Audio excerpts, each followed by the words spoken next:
Bienvenue à la méditation matinale avec l'apôtre Jean-Yves Mbouémé. Ce matin encore, laisse-toi édifier, ouvre ton cœur et laisse-toi transporter à des hauteurs pour la victoire pendant cette journée. Bonjour bien-aimé dans le Seigneur, que le Seigneur te bénisse abondamment dans le merveilleux nom de notre Seigneur Jésus-Christ. C'est avec la joie, une joie qui ne peut venir que d'une communion profonde avec le Seigneur premièrement et une communion profonde avec le peuple de Dieu sanctifié que vous êtes.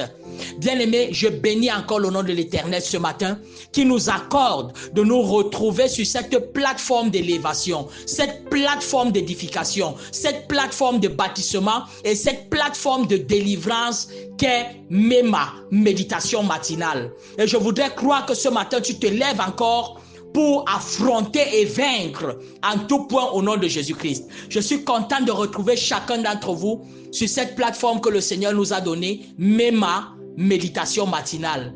Bien-aimés, la parole de Dieu a une dimension, comme je vous partage depuis quelques jours, l'une des dimensions de la parole de Dieu que nous allons voir, la parole de Dieu est lumière, mais elle est une lumière chimiothérapique. La parole de Dieu est une lumière chimiothérapique. Vous savez, en chimiothérapie, ce que vous entendez souvent parler de chimiothérapie, une des dimensions de la chimiothérapie, c'est une chimio, c'est-à-dire un traitement fait à base de lumière. Quand quelqu'un souffre d'un cancer, on prend un type de lumière et on bombarde les cellules cancéreuses avec cette lumière qui tue donc les cellules cancéreuses et la personne peut éventuellement être guérie et délivrée. Vous voyez donc qu'une des dimensions de la lumière, c'est de détruire ce qui est cancérigène, ce qui est destructeur, de détruire ce qui est mortel. Si la lumière physique ou bien la lumière synthétique, la lumière faite par l'homme est capable d'avoir de tels effets, permettez-moi de faire une transposition avec la lumière telle que la dimension de la parole de Dieu. La parole de Dieu aussi peut être bombardée dans la vie de quelqu'un. C'est-à-dire, tu concentres un rayon lumineux de Dieu sur une situation cancérigène de ta vie, sur un cancer sur ta vie, sur une maladie sur ta vie, sur une déformation sur ta vie, sur un élément que le diable a posé dans ta vie, tu concentres une lumière particulière de la parole de Dieu là-dessus et ça dissout ce problème, ça détruit ce problème, ça annule ce problème. Je prie que ce matin, la parole de Dieu vienne vers toi comme une lumière chimiothérapique pour détruire les dépôts de Satan qui devaient entraîner la mort dans ta vie, pour détruire les dépôts de Satan qui devaient entraîner la destruction de ta famille. Que la parole de Dieu sorte ce matin comme une lumière chimiothérapique pour détruire toutes les plantes, les manifestations et les programmations sataniques dans ta vie, dans ta famille, dans tes affaires, dans ton ménage, dans ta carrière, au nom de Jésus-Christ. Vous voyez, quand le diable combat beaucoup la méditation, pourquoi? Parce qu'il sait qu'au travers de la méditation, la lumière quitte les Écritures pour entrer dans ta vie. La lumière quitte les pages blanches et noires pour entrer dans ton esprit, pour entrer dans ton âme. Et quand cette lumière entre, elle détruit les cellules cancérogènes, c'est-à-dire les mauvaises informations données par Satan, les mauvaises programmations faites par Satan. Toutes ces choses sont détruites par l'éclat lumineux venant de la parole de Dieu. Et c'est ce qui se passe ce matin. Et vous savez, la lumière, depuis la nuit des temps, a toujours aussi eu une vertu thérapeutique dont la lumière soigne. C'est pour cela que pour ceux qui ont étudié, nous on a seulement appris comme ça, on nous a raconté, on n'a pas... Bon, pour ceux qui ont étudié et fait des longues études, ils vont vous parler à certains moments que la lumière, les rayons ultraviolets transforment la provitamine D du corps en vitamine D. Donc, la lumière, quand elle entre et qu'elle est reçue par le corps, elle transforme ce qui était provitamine, c'est-à-dire une partie non achevée de la vitamine D, elle est transformée en vitamine D. Bien-aimé, permets-moi de faire encore cette illustration ou bien ce rapport ou cette comparaison. La parole de Dieu aussi, lorsqu'elle entre dans la vie de quelqu'un, ce qui est inachevé devient achevé. Oh, bien-aimé, ce matin, tu te lèves. Ce qui était inachevé dans ta vie, tu achèves. Ce qui était incomplet, ça devient complet. Par la vertu de la parole de Dieu. Au nom de Jésus-Christ. Lève-toi ce matin et dis, ce qui est incomplet, comme la parole de Dieu entre à moi, comme la parole de Dieu arrive, cela devient complet. Dans mes affaires, dans mon foyer, dans ma santé, dans ma vie. Par la vertu de la parole de Dieu, ce qui était incomplet devient complet au nom de Jésus. Si la lumière naturelle du soleil peut transformer ce qui est incomplet en ce qui est complet, bien aimé, à plus forte raison, la parole du Seigneur, elle va le faire ce matin dans ta vie au nom de Jésus-Christ. Le thème de notre méditation ce matin, contrôle la colère. Bien aimé, le thème que le Seigneur nous donne ce matin, contrôle la colère. La colère a détruit beaucoup de personnes. La colère a détruit beaucoup de choses. La colère a même réduit des personnes à devenir malades. Il y a des personnes qui souffrent aujourd'hui de l'hypertension, l'hypotension et parfois des nerfs. Ce sont les effets poussés de la colère conservée dans son âme, dans son corps et dans son esprit pendant longtemps. Je prie ce matin, quiconque a des effets et des conséquences de la colère, je te libère de cela ce matin au nom de Jésus. Contrôle la colère. Bien-aimé, le Saint-Esprit nous donne la vertu, la force de contrôler la colère. Parce que la colère va toujours venir. C'est pour cela que la Bible dit, si tu te mets en colère contre ton frère, Jésus-Christ parlant, il dit, ne laisse pas que le soleil se couche sous ta colère. Ça veut dire que Jésus lui-même sait que la colère peut parfois momentanément venir se saisir de toi. Par une circonstance, par une parole, par une action, par un comportement. Et Dieu seul sait comment il y a des multiples personnes qui sont comme télécommandées par Satan pour mettre en colère les enfants de Dieu. Mais Dieu nous demande une chose, c'est de notre responsabilité de refuser que le soleil se couche sur notre colère. Cela veut dire que même si momentanément il me pousse dans une colère, je ne laisse pas le soleil se coucher. Quand on parle du soleil ici, ce n'est pas juste la journée. Ça veut dire ne laisse pas que la lumière s'éteigne en toi à cause de la colère. Oh, ce que je dis ici est profond, mais quelques personnes seulement vont dire Amen. Quand Jésus parlait du soleil, il ne parlait pas juste du soleil physique. Non, il disait que ne laisse pas que ta lumière, la lumière de Christ en toi, la lumière du Saint-Esprit, la présence du Saint-Esprit en toi, qui est la lumière, Jésus qui est la véritable lumière, ne laisse pas qu'il s'éteigne en toi à cause de la colère. Il y a beaucoup de gens qui ont éteint Christ en eux à cause de la colère. Ils se sont tellement mis en colère et ils ont gardé la colère pendant longtemps, qu'à la fin, aujourd'hui, ils vivent dans les ténèbres, tellement ils sont attristés et ils ont commis des atrocités à cause de la colère. Bien-aimé, ce matin, c'est le matin de ton rachat. Dieu te donne la victoire sur la colère sur la colère destructrice, la victoire sur la colère générationnelle. Il y a des gens qui portent la colère de leur arrière-grand-père. C'est-à-dire, ils apprennent que leur arrière-grand-père s'était querellé avec telle personne, ça a fait ceci, ça. Et ils prennent cette colère-là et ils vont aussi la transporter pendant toute leur génération et transmettre à leurs enfants. Ce qui fait qu'il y a des conflits. Parfois interfamilles, parfois ça vient aussi des foyers polygamiques. Des gens sont grandis dans la colère avec la belle-mère, la colère avec la coépouse, la colère avec le beau-père. Toutes ces choses ont tellement envenimé la vie qu'aujourd'hui des gens sont en train d'échouer et ils ont posé des actes atroces. Certains sont même partis invoquer le Satan à cause de la colère. Bien-aimé, je te déconnecte de toute conséquence négative de la colère de quelqu'un. Et je déconnecte aussi ceux que par la colère, tu as affecté ou détruit leur vie. Je proclame qu'ils sont libérés au nom de Jésus-Christ. Méditer avec l'apôtre Jean-Yves Mbouémé, c'est garantir chaque jour le succès dans ce qu'on entreprend, c'est recevoir un comprimé de victoire. Lisons ce passage. 2 Rois chapitre 2, versets 23 et 24. Lisons brièvement une portion d'une histoire.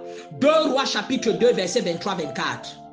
Il monta de là à Bethel. On parle ici d'Élisée. Élisée monta de là à Bethel. Et comme il cheminait à la montée, des petits garçons sortirent de la ville et se moquèrent de lui. Ils lui disaient, monte chauve, monte chauve. Donc bien aimé, le prophète était en train de passer. Certainement, il y avait le soleil, il y avait la difficulté et lui-même, il avait ses propres difficultés, ses propres frustrations. Et des enfants sont sortis quelque part et ont commencé à l'injurier. On commençait à porter des insultes sur lui. Et on commençait à dire le chauve, la tête rasée, tête lisse, grosse tête, ainsi de suite. Les enfants ont commencé à lui porter des insultes. Je prie qu'à cause du fait que tu sois enfant, tu as peut-être insulté quelque part et provoqué la colère. Et aujourd'hui, tu souffres comme ça parce que quelqu'un sous la colère a prononcé un verdict négatif sur toi. Je proclame que la grâce du Seigneur te localise et te libère de cela. Au nom de Jésus-Christ. Ils ont donc commencé à insulter ce serviteur, cet homme, cet adulte, ce papa. Verset 24. Il se retourna pour les regarder. Ça, c'est le prophète qui se retourne et les regarde. Et il les maudit au nom de l'Éternel. Alors, 2 ours sortirent de la forêt et déchirèrent 42 de ses enfants. Bien-aimé, oh, j'ai envie de pleurer, je veux pleurer. Certains ont la vie dévorée aujourd'hui parce qu'à cause de leurs actes, ils ont déclenché une colère morbide chez quelqu'un qui a prononcé sur eux la destruction. Parfois, certains souffrent aujourd'hui à cause de la colère qu'ils ont déclenchée quelque part. Parfois, chez leurs propres parents, il y a des parents eux-mêmes qui ont livré leurs enfants aux ours. Je dis ce matin, ne livre pas tes enfants aux ours, ne livre pas tes enfants aux lions, parce qu'ils t'ont mis en colère, tu prononces des malédictions sur eux, tu prononces des portes fermées sur eux, tu prononces des paroles dures, tu prononces des incantations sous le coup de la colère, tu fermes à tes propres enfants et tu les livres à la mort. Beaucoup aujourd'hui souffrent parce qu'ils ont été dévorés. Ils ont été dévorés par quelqu'un de colérique. Quand tu viens avec quelqu'un de colérique, il amène les ours vers toi et les ours te dévorent. Bien-aimé, cet homme, il s'est retourné et il a vu les enfants. Il n'a pas considéré que c'était des enfants et qu'ils étaient immatures. Toi-même, bien-aimé, la vie ne te fait pas des cadeaux. Ne pense pas que tes immaturités que tu manifestes chaque fois, un jour tu risques de tomber sur quelqu'un animé d'une colère qui va prononcer des choses mauvaises sur toi et tu vas en souffrir. Il s'est retourné, il a vu les enfants et qu'est-ce qui s'est passé? Il les a maudits au nom de l'Éternel. Et bien aimé, des ours sont sortis quelque part. Si j'avais le temps ce matin, je devais te dire que normalement les ours ne mangent pas les hommes. Et quand un ours tue, il ne doit pas tuer beaucoup. Mais les ours sont sortis et ils ont détruit 42 enfants. Ça fait 42 destinées détruites à cause de la colère. Quelqu'un a été en colère à cause des insultes et des frustrations et il a préféré appeler le diable. Et le diable est toujours prêt et il a détruit 42 destinées. Bien-aimé, ce matin c'est le matin du rachat.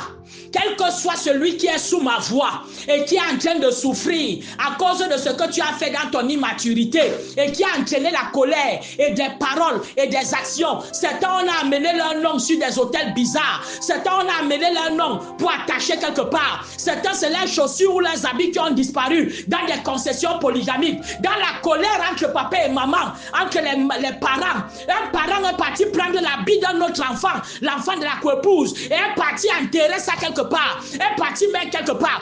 Je proclame ce matin, tu es libéré de ces choses. Dans ton bureau, quelqu'un à cause de la colère, il est venu verser des poudres et des choses bizarres pour te limiter, te lancer un mauvais sort. Aujourd'hui, tu ne t'entends plus avec personne. Bien-aimé, je te sors de ça, je te sors de là, au nom de Jésus-Christ. La colère, ne livre pas tes enfants à la colère. Les enfants ont pour but parfois de nous éprouver jusqu'au fond. Et certains parents cèdent souvent. L'enfant t'énerve tellement que tu lui dis que laisse, tu vas souffrir toute ta vie. Bien-aimé, j'annule ce verdict. Je te dis, s'il te plaît, mets-toi à genoux maintenant et prie pour tes enfants. Si tu as prononcé jamais une parole qui soit même un peu négative, un peu seulement parce que le diable amplifiera cette parole demain. Ne laisse pas tes enfants, tu quitteras ce monde, tu les laisseras. Ne les laisse pas dans la douleur de ça. Mets-toi à genoux maintenant même et dis Seigneur, même si j'ai juste insulté mon enfant dans la colère, je me repens de ça. Je le libère de ce verdict que j'avais dit. Et dans la concession polygamique, dans des familles, dans des bureaux, quel que soit ce que tu as fait par colère, parfois tu es parti réclamer, j'utilise une expression enfantine, tu es parfois allé trahir, ça c'est encore enfantin, Tu es parfois allé faire un rapport négatif de quelqu'un à cause du fait que tu as été mis en colère. Je prie que tu te repentes, que la grâce du Seigneur descende sur toi. La colère, ça peut même te faire détruire ton avenir. Pourquoi? Parce que Élisée, lui-même, les petits-enfants, s'ils pouvaient l'aider demain, mais les voilà qui sont en train d'être dévorés. Les gens qui pouvaient t'aider demain à cause de la colère, tu as fait aujourd'hui, ils sont dévorés, ils sont détruits. Beaucoup ont détruit les relations qui pouvaient les aider à cause de la colère. Beaucoup ont détruit même leur foyer à cause de la colère. Beaucoup ont détruit même le service là où ils étaient à cause de la colère. Beaucoup ont détruit même les relations à cause de la colère. Je prie que tu sois maintenant au contrôle de la colère et elle ne te contrôlera plus jamais au nom de Jésus-Christ. Bien-aimé, écoute-moi. C'est très important. La colère, tu dois la contrôler. Tu dois contrôler cela afin que cela ne soit pas en train de te détruire et de détruire ceux qui t'entourent. Au nom de Jésus-Christ. Bien-aimé, et la colère vient d'où? Ça, c'est très important. Ça vient parfois du fait que tu imites. Parce que les petits-enfants qui insultaient le prophète chauve, ils avaient écouté leurs parents. C'est sûr que c'est ce que leurs parents disaient en cachette et derrière. Eux, ils sont venus prononcer fort. Certaines personnes, des gens font des choses en arrière et c'est toi qu'ils piègent dans ton enfance pour que tu dises ça fort afin que les conséquences de cette malédiction tombent sur toi. Ces enfants ont écopé de la méchanceté de leurs parents, de les déformations de leurs parents, des paroles de leurs parents qu'ils ont osé prononcer alors qu'ils étaient petits. Bien-aimé, je prie que là où tu as été victime de ton enfantillage et que la colère t'a aujourd'hui rendu esclave de quelque chose et ta souffrance vient de là, tu es libéré au nom de Jésus-Christ. La grâce du Seigneur est sur toi. Je déclare que tu es béni. Je suis l'apôtre Jean-Yves Bouémé pour te servir. Une seule parole, un seul mot, c'est Shalom. J'espère que tu as été édifié encore ce matin avec l'apôtre Jean-Yves Bouémé. Retrouve l'intégralité des méditations précédentes sur toutes les plateformes MEMA. Télécharge l'application MEMA sur les plateformes Play Store et Apple Store, disponible aussi pour desktop. Retrouve MEMA, méditation matinale avec l'apôtre Jean-Yves Bouémé sur toutes les plateformes Facebook, WhatsApp, YouTube, TikTok et Édifie ton âme. Rendez-vous demain encore pour une autre méditation matinale. Like, partage et abonne-toi à la chaîne MEMA.